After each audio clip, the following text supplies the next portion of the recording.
remember to give it a count of 3 so that we can get situated. Your hair look as good as it's gonna look. Yeah. Okay, hold on. Okay, I'm ready. 3, 2, 1. Hi everyone, this is Brett Ridgway and I'm here along with my good friend Brian Hain. And we are co-founders of Author 101 Online along with our good friend Rick Frischman. And today we're here to talk about Brian, that's 4 ways that you can write a book without writing a book. So what's number 1? Well, I think the first way that you could do it is, especially if you've got friends like I do, you can actually do it via an interview. And what you might do, and even if you don't have friends as good as Brett here, you could you can actually find somebody who's willing to interview you. And since you're the subject matter expert, you could probably even write down a list of questions ahead of time for them that maybe guide you in the direction that you're wanting to go. And if you're looking for a good idea of where to get a list of these questions, if there's been a book on your similar subject, I would go look at it and see a table of contents, and it might give you an idea of a nice little structure. But then make those list of questions for somebody to interview you. Obviously, if they do have some knowledge of your material, that's great because they may be able to prompt other questions. But then have them just sit down there and ask you questions. You can either videotape it or you could record it with audio and then you could get somebody to transcribe it or whatever. But I think that's a great way because then you can get into the natural flow of talking and becoming excited and, more importantly, passionate about what your topic is, to just get that content out, and then once it's been transcribed you can go back and edit it and review it and think of the things you forgot later and add them.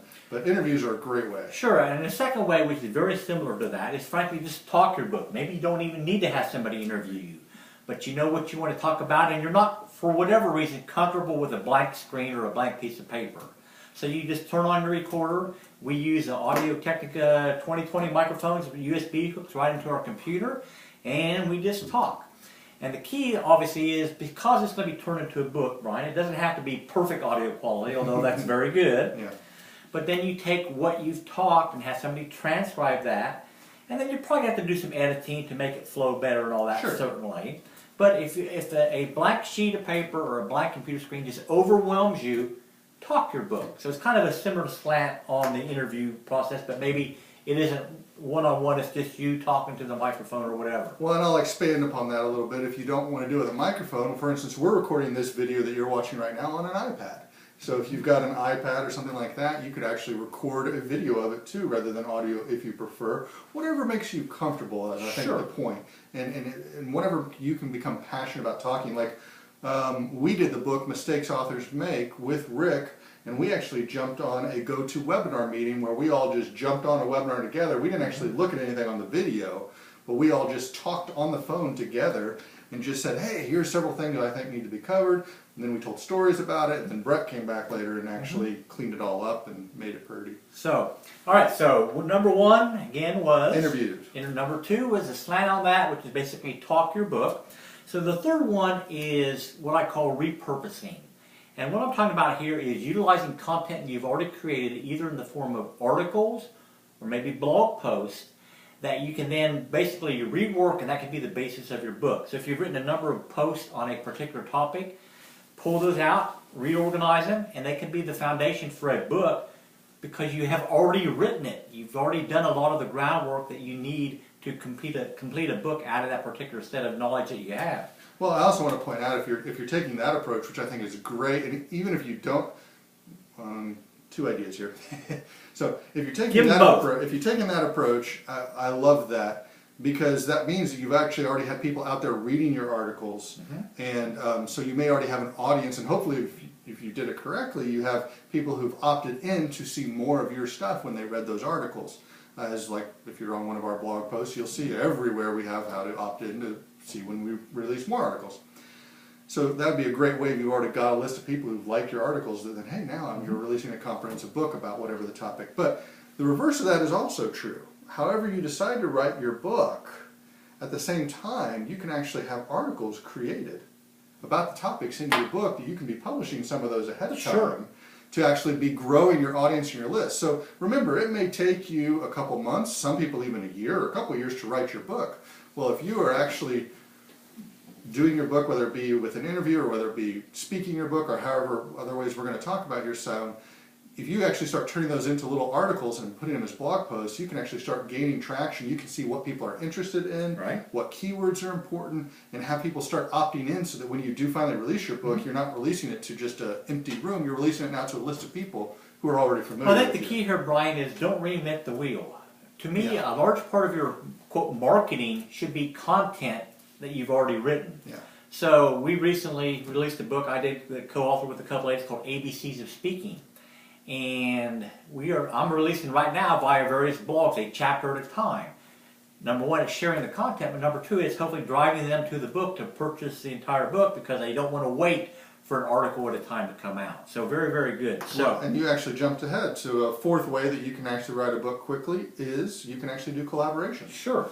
As Brett was just saying, you actually did a collaboration. We've done collaborations a couple different ways. Mm-hmm. Like we did the collaboration for Mistakes Authors Make with Rick Frischman, where we all jumped on a phone and kind of spoke the book. Your collaboration with Adrian and Catriona on the ABCs of Speaking, I believe you actually just each kind of took different subjects that you were both that you were each experts in, and you each flushed it out however you chose to. No, that book was actually put together by a combination of methods. Each of us was going to do essentially 9 chapters of the book, one for every letter of the alphabet, minus one. But Adrienne was so busy that her chapter was created by me interviewing her and then transcribing that interview to come up with what we would then write the chapter out. So the chapter was written out after interviewing her. Oh, so excellent. it was a combination of things in that particular scenario. Well, so that's just to point out, we've given you several different ways that you can quickly and easily write a book. And as Brett pointed out, you may use combinations of those to do different parts. Maybe there's something you're more passionate about and you can just rattle it off right now into your iPad when you're done talking to us. Maybe there are other things you need to prepare a little more and you might look up in a table of contents, look at a competitive book, or you may get somebody to interview you, or you may interview somebody else at the same time. So I've got a bonus one for them. We said 4, but I think I've probably got 5. So ghostwriters are something that you can use to write a book. So if you are really, truly time crunched on the physical time to write a book, and just something you can't seem to fit onto your plate, you can hire professionals who will probably want to interview you, frankly, and look over what you've already developed, but they will write your book for you. Now, it's not inexpensive, but it is a way to fairly quickly get a book to market. Because remember, you want to be the author of a book. You don't necessarily have to be the writer of the book. So there's kind of a 5th one is ghostwriting. So, well, I hope you found this video helpful, and if you have, we'd love it if you would join our list so that you can become aware of other videos and other trainings when we release them. So just on this page, fill out your name, your email, and click the Join Now button, and don't worry, we'll just notify you when we release new videos or new training contents that hopefully you'll find useful. sounds good. Thanks so much. I thought that worked pretty well. Hey, one take. I'm all for one take, man. Now let's see if we can do it again.